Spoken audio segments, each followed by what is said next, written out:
जय जय श्री सीताराम, जय जय श्री मंगल आरती धाम। सभी प्रिय धर्म प्रेमी भाइयों, सनातनी भाइयों को मेरी तरफ से जय जय श्री सीताराम। आप जो ये चैनल देख रहे हैं श्री मंगल आरती धाम, आइए यहाँ से जुड़े कई विशेषताओं को आपको हम बताएंगे।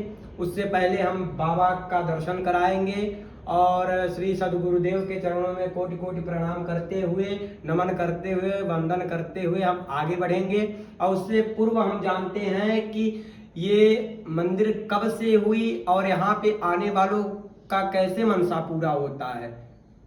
बिना इलाज के, बिना किसी कार्य के, सिर्फ बाबा के नाम मात्र से, जो गुरुदेव द्वारा दी गई जो जल होती है, उसी से ही सब समस्याओं का समाधान होता है।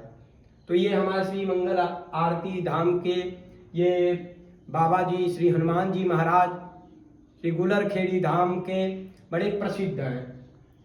ये आज से नहीं, 1860 ईस्वी से ही इनका यहाँ पे प्रतिष्ठा हुआ था। ये स्टेशन के बगल में निकाले गए थे और कई कर्मचारी उनको वहां से हटाने का प्रयास किए, पर वो हटाने में असफल रहे। फिर हमारे गुरुदेव के पूजनीय श्री पिताश्री जी, पितामह जो ये प्रयास किए और अपने सानिध्य में ही रहकर जो उन्होंने ये सनातनियों का जो सम्मान रखा। आइए महाराज जी से ही पूरी जानकारी लेते हैं, क्योंकि हम भी प्रयागराज से आए हैं और हमने जब सुना कि यहाँ पे कई चीजें जो हैं वो पूरी 99% सत्य है और असत्य क्या है वो भी हम आपको दिखाते हैं कि हम लोग करते क्या हैं। सबसे पहली चीज तो पूजा पाठ में रुचि कैसी होनी चाहिए, ये असत्य है। आजकल रुचि नहीं है। अगर आपके अंदर रुचात्मक चीज नहीं है तो आप बाबा का दर्शन नहीं कर सकते। और हम लोग जिस कार्य के लिए हुए हैं उस कार्य की हम जानकारी महाराज जी से लेते हैं कि इस मंदिर का कब से मतलब प्रारंभ हुआ ये मंदिर और इसका पूरा रहस्य क्या है। आइए महाराज जी से जानकारी लेते हैं। जय जय सीताराम, जय मंगल आरती धाम। इस गुलाबगंज नगर में इसका प्राचीन नाम गुलरखेड़ी है और राजस्व में आज भी गुलरखेड़ी चलता है, लेकिन गुलाबगंज के नाम से ये नगर है। इसका जिला विदिशा और मध्य प्रदेश में स्थित है।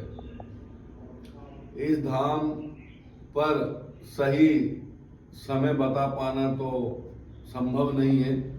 तो ये हमारे पितामह पंडित दामोदर प्रसाद विदुआ, जिनको इस धारा धाम से जाए हुए करीबन 70 साल के, लगभग 70 साल हो गए। 1956 में उनने सही छोड़ा था और उनने अपने पूरे जीवन टीकमगढ़ के पास बलदेवगढ़ से यहाँ आकर के उनने इस धाम पर पूजन पाठ शुरू किया था।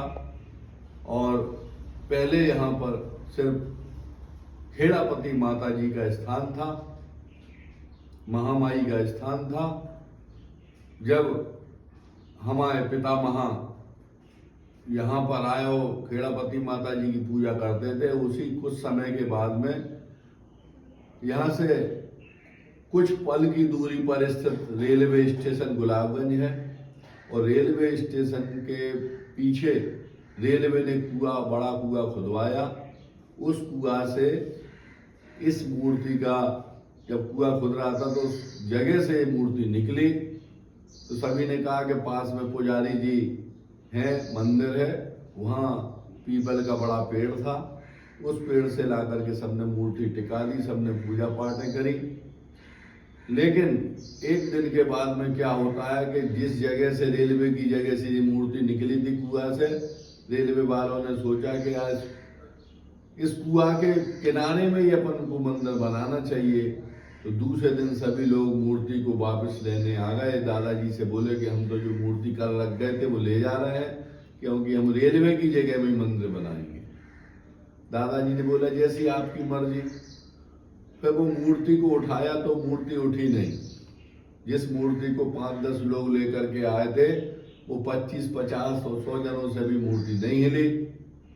तब इस बात पे आश्चर्य हो गया। पूरे क्षेत्र में अभी भी बहुत जो जिनकी उम्र 100 साल के लगभग है, ऐसे लोगों का कहना है, हमारे पिताश्री भी और भी बस्ती के गणमान्य नागरिकों ने बताया कि मूर्ति जब नहीं हिली तो सबकी ने यही सोचा कि चलो यहाँ पर मंदिर हनुमान जी का और बनाया जाए। और उसी समय यहाँ पर क्षेत्र के लोगों ने सब अपने अपने सहयोग के द्वारा इस मंदिर का निर्माण, जो पूरा पत्थरों से बना हुआ है, इसमें जो पत्थर लगा है वो धौर्रा से आया है। धौर्रा ललितपुर के पास स्थित है, वहां से ये पत्थर आया है। पत्थर आकर के पूरा पत्थर ही पत्थर का मंदिर बना। और उस मंदिर से जो है जब बन गया तो उसमें वो बालाजी सरकार को विराजमान कर दिया। तब से हमारे पितामह दादाजी ने 1956 तक इस मंदिर में पूजन करी। और 1956 से हमारे पिताश्री पंडित गुणसागर जी विधुआ, उनने फिर 1956 से लेकर के 5 अक्टूबर 1999 तक उनने इस स्थान पर पुजारी रहे। और 5 अक्टूबर 1999 से आज तक करीबन 26 साल होने आए हैं। तब से मैं पिताजी के शरीर छोड़ने के बाद मैं यहाँ पर बालाजी की सेवा कर रहा हूँ। और मैंने अपने जीवन काल में मेरी देखा है कि जो व्यक्ति ने आकर के जहाँ पर मंगलवार को जो अर्जी लगाई है उसकी अर्जी पूरी होती ही है, इसमें कोई संदेह नहीं है। तो आरती होती है और मंगल आरती जिसको 10 से 11 में 1 घंटे आरती चलती है। दिन में 10 से 11 का आरती का जो समय है वो बहुत ही अद्भुत समय है। कहीं भी इस समय पर पूरी पृथ्वी पर दिन में कहीं पूजन नहीं होती, कहीं आरती 1 घंटे की नहीं होती है। और यहाँ की आरती को देखते हुए भक्तों ने कई जगह हमने सुना है कि वहाँ पर सुबह में शाम में आरती हो गई, लेकिन 10 से 11 में कोई नहीं करता। वो सिर्फ गुलाबगंज मंगल आरती धाम में ही होती है जो 1 घंटे की आरती हो। उस आरती में जो जल तैयार होता है उस जल को पीने से सभी प्रकार के असाध्य रोगों का जो है ठीक होते हैं, समाधान होता है।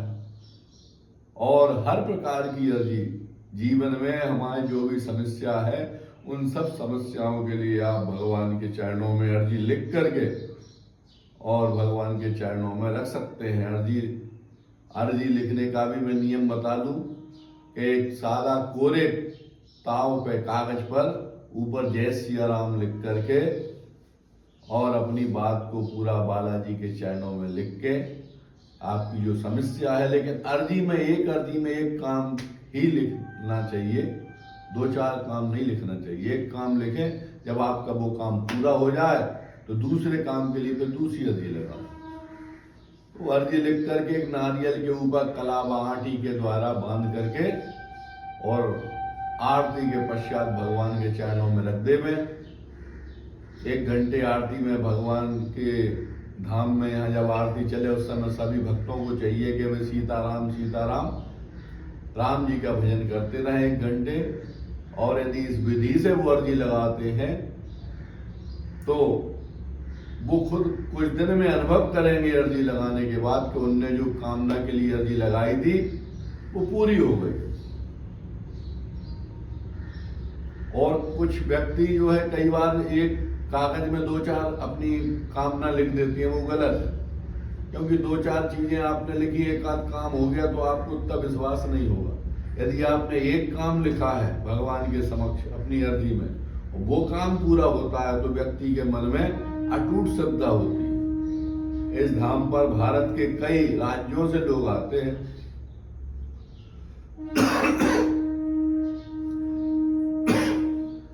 और यह धाम जो है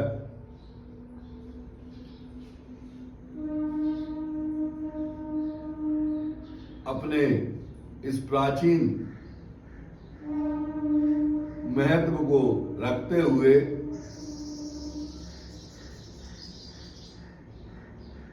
सभी भक्तों के ऊपर जो कृपा बरसती है उन सबको स्मरण करते हुए जिन जिनके यहाँ काम हुए हैं ऐसे ऐसे अद्भुत अलौकिक चमत्कार होते हैं कि लोग सुन करके उनको भरोसा नहीं होता है। जब व्यक्ति के साथ खुद वह घटना घटती है तब जाकर के उसको लगता है। तो मेरा भक्तों से यही अर्जी है कि यहाँ आकर के, यहाँ कोई नहीं, बालाजी सरकार ही काम को करते हैं और उनके द्वारा जो मुझे प्रेरणा दी जाती है वो मैं भक्तों को बता देता हूँ। उसी प्रेरणा के माध्यम से लोगों की अर्जियां पूरी होती हैं। जय जय सिया राम, जय बालाजी धाम।